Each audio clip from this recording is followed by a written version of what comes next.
Salve, salve, salve, meu caro estudante. Eu sou o professor Natanael e vou trabalhar com vocês hoje um tema muito importante. Aliás, é um tema que é, ou eu considero, definidor do século XX. É a Segunda Guerra Mundial. Então me acompanha, vem comigo, que a gente vai aprender um pouquinho dos pontos principais desse que foi, sem dúvida, o mais mortífero conflito que a humanidade já vivenciou. Tá legal? Bom, olha só, como você pode constatar, foi um conflito que se estendeu, nessa lâmina fica evidente, entre 1939 e 1945. Vamos ver o que é que aconteceu de importante nessa fase, porque o Brasil também participou, vários países se envolveram. Então vamos ver as causas, né? Vamos ver o desenrolar da guerra, vamos ver quem venceu e, obviamente, as consequências advindas desse evento. Senhores, eu preparei aqui, gostaria que vocês me acompanhassem nesse raciocínio, algumas charges interessantes para que vejamos o tema da Segunda Guerra Mundial de uma perspectiva diferente, de um olhar pouco usual. Tá legal? Então, olha só. Temos as nações beligerantes. O chamado eixo Roma-Berlim-Tóquio. De um lado você tinha a Alemanha, a Itália e também o Japão, e do outro lado você tinha as chamadas potências aliadas, capitaneadas num primeiro momento pela França, pela Inglaterra, entrando depois os Estados Unidos e também a então União Soviética. Agregado a esses blocos, nós vamos ter a entrada também de outras nações, inclusive de outros continentes, conforme veremos aqui. Tá? A Alemanha, após a Primeira Guerra Mundial, a gente está analisando como direi, as origens, né, as causas da guerra. Então a Alemanha ela sai extremamente arrasada da Primeira Guerra Mundial, não apenas derrotada, mas também humilhada. Então você tinha um sentimento de revanche, você tinha um sentimento de dar o troco que os alemães possuíam e capitaneados por um líder carismático que tenta tomar o poder ali nos anos 20, mas só consegue chegar realmente ao poder nos anos 30, que é o Hitler, essa nação beligerante, né, a Alemanha, ela vai lançar-se rumo a uma conquista imperialista ali na Europa que detonará realmente o início da guerra. Esse era o cara, o Adolf Hitler. Olha só. Fortaleceu militarmente a Alemanha, apesar de ser proibido, porque quando os alemães foram derrotados lá na Primeira Guerra Mundial, foram forçados a assinar o Tratado de Versalhes, outros tratados de paz, surge a Liga das Nações, o equivalente à ONU, e a Alemanha ela teve pesadas indenizações de guerra a pagar, teve seus territórios confiscados, suas colônias, teve seu exército reduzido, mas Hitler, quando assumiu o poder, ele vai praticamente rasgar todos esses acordos e implementar uma política militarista, expansionista, só que apesar das potências capitalistas, industrializadas da Europa Ocidental, leia-se França e Inglaterra, protestarem contra essa ascensão, nada fizeram. E por que nada fizeram no primeiro momento? Porque entendiam que o real inimigo das democracias europeias, ocidentais e liberais, não eram os nazistas, era a União Soviética socialista. Lé do engano, os nazistas se provaram realmente ser muito cruéis. De fato, essa liberdade que eles tiveram para se organizar militarmente, não é? E politicamente, ideologicamente, sem qualquer tipo de represália das potências ocidentais, pelo menos até ali setembro de 1939, custou bastante caro, não só para a Europa, mas para a humanidade.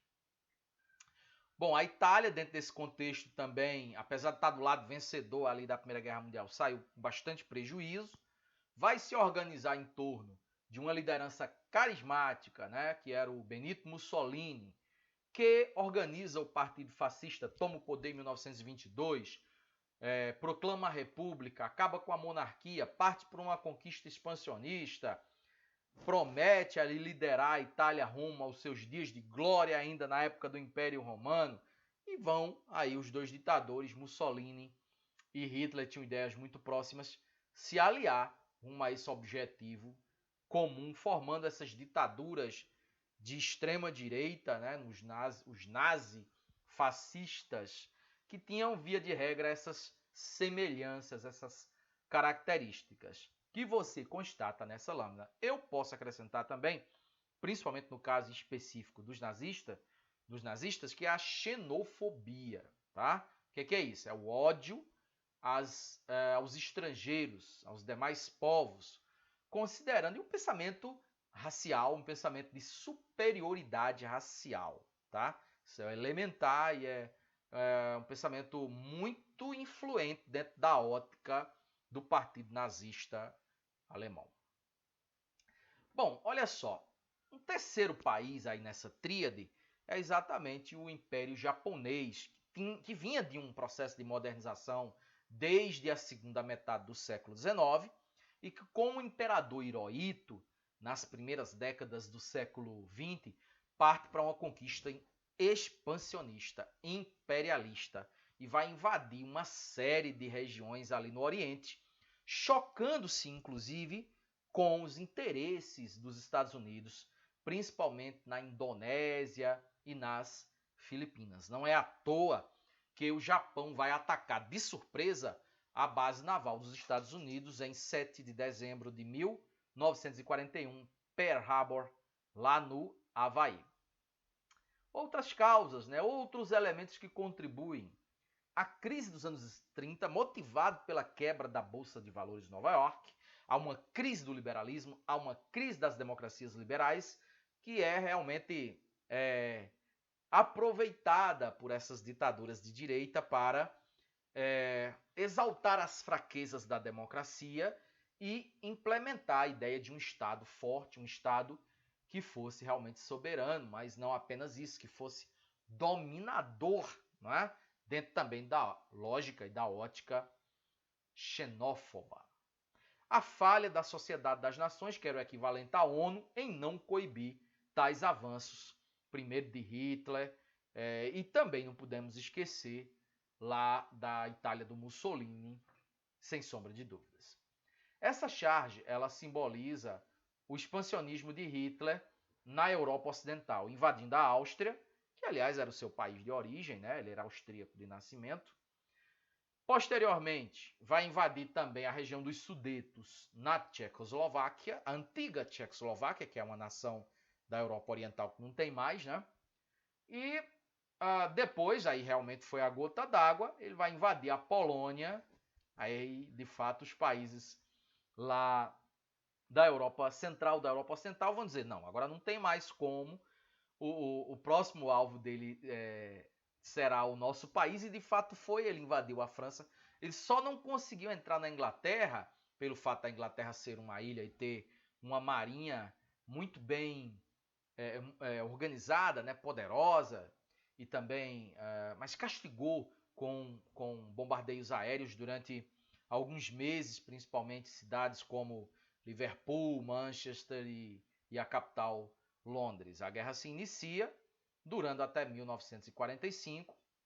Temos nessa charge aqui o ditador Hitler engolfando partes da Europa Ocidental com suas vitórias acachapantes no início da guerra. A Inglaterra, através do primeiro-ministro Winston Churchill, numa resistência heróica, brava, mas sem grandes conquistas no campo militar. O diferencial se dará a partir da entrada dos Estados Unidos e principalmente da entrada da União Soviética. É bom que se diga isso, que foi o país mais decisivo para a derrota dos alemães.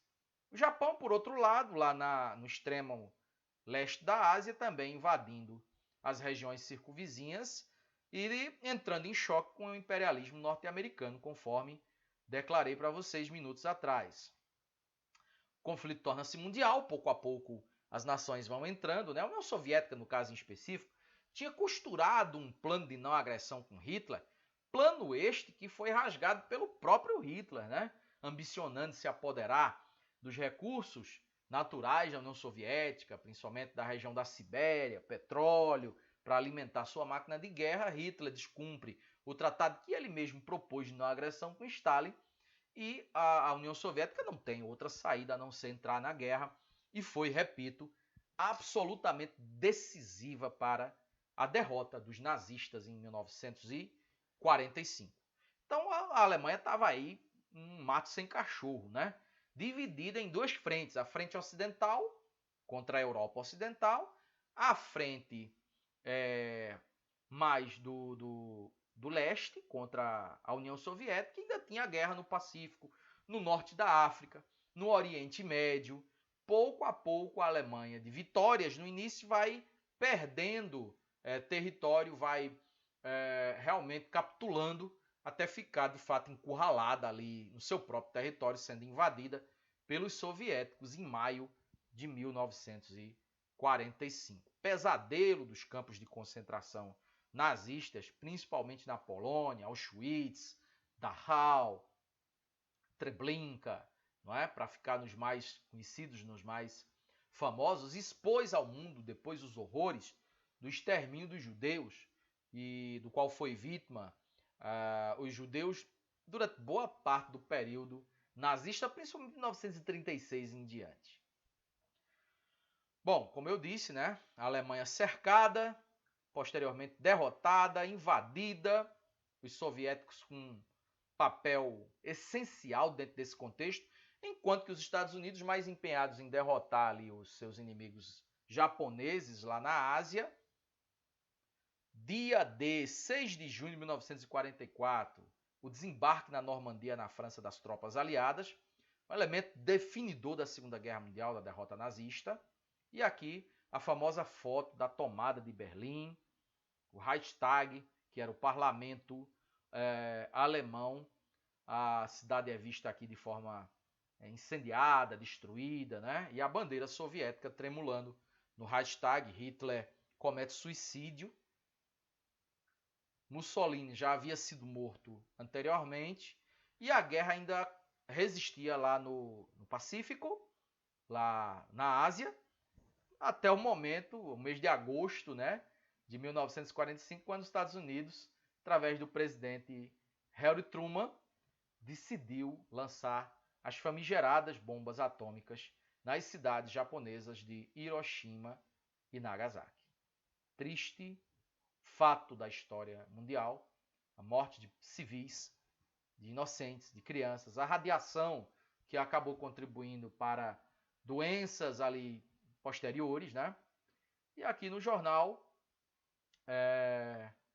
a exaltação da vitória, da capitulação dos japoneses em 1945. Bom, a Alemanha foi inicialmente dividida em 4 partes, posteriormente em 2, né? Ela vai ser dividida em Alemanha Oriental e Ocidental. O mundo mergulha na Guerra Fria, foi criada a ONU, o Estado de Israel, para citar algumas das consequências mais impactantes do pós-guerra. E aí temos, obviamente, o início de um outro momento da história, que é a chamada Guerra Fria, e obviamente a gente vê isso depois. Um abraço e até a próxima!